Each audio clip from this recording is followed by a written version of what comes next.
علامه ابن قدامه رحمت الله علیه په خپل کتاب توابین کې لیکلي دي چې د حضرت موسی علیه السلام په زمانه کې یو سړی و چې هغه ډېر سرکشه او ډېر نافرمانه و. خلک د ده د نافرمانۍ او د سرکشۍ د وجې د ده د ورانۍ د وجې خلک ډېر تنګ سوله. اخر خلکو مشوره وکړل، په مشوره سره یې دی د کلي نه وایستې.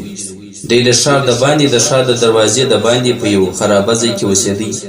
کله چې دې سړي له مرګ راغی نو وفات شولو، الله تعالی بیا حضرت موسی علیه السلام ته وحی وکړ: ان ولي من الاولیاء حضره الموت فحذره وغفره وصل عليه وقل لمن كثر عصيانه يحضر جنازته ليغفر له.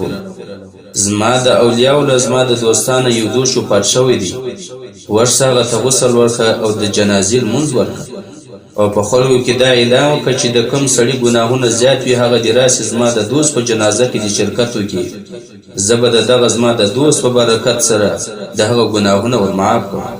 حضرت موسی علیه السلام چې کله په خلکو کې اعلان وکړي ډېر زیات خلک جمع شوله، ځکه هر سړي دا غوښتله چې زما ګناهونه معاف شي. چې کله خلک هلته راغلله نو وپېژندی چې دا خو هغه فاسق دی، هغه فاجر دی چې موږ د کلي نه پیسې اخیستی و. حضرت موسی علیه السلام هم ډېر حیران شولو. نو الله تعالی وحی وکړي چې موسی ستا د کوم خبره صحیح ده، لیکن کله چې د دې سړي د مر وخت را ژوندي شولو نو د یوه طرف ته وکتل و بل طرف ته وکتله، نه یې څه دوست په نظر باندې ورلی او نه د خپلو خپلوانو څوک په نظر باندې ورلی. خپل ځان یې په ډېر ذلت او خوارۍ کې ولیدی.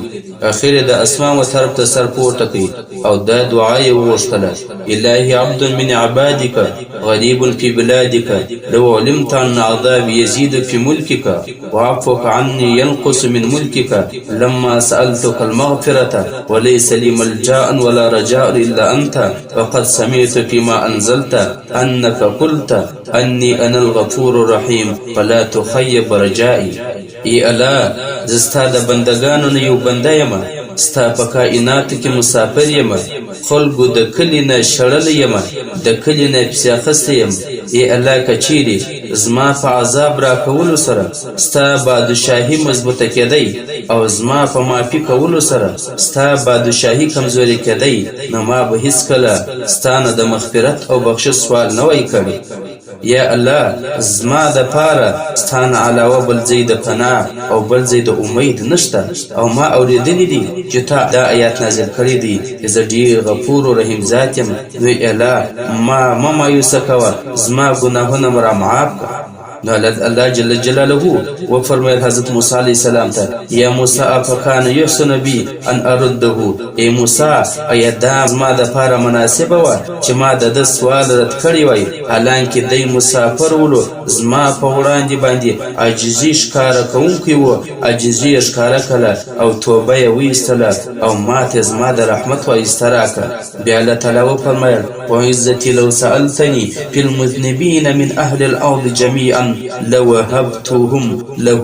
زما دې په خپل عزت قسم وي، که چیرې د ماته د ټولې دنیا ګناهګارانو متعلق د بخشش سوال کړی وای نو ما به د ده د عاجزي په وجه باندې ټولو ته معافي کړې وای، د ټولو ګناهونه باندې مور معاف کړی وای، ځکه دی عاجزي کوونکی مسافر ولو. زه د مسافرو دپاره ځای د پناه یم او د مسافرو دوست یم او پر دوی باندې رحم کوونکی یم.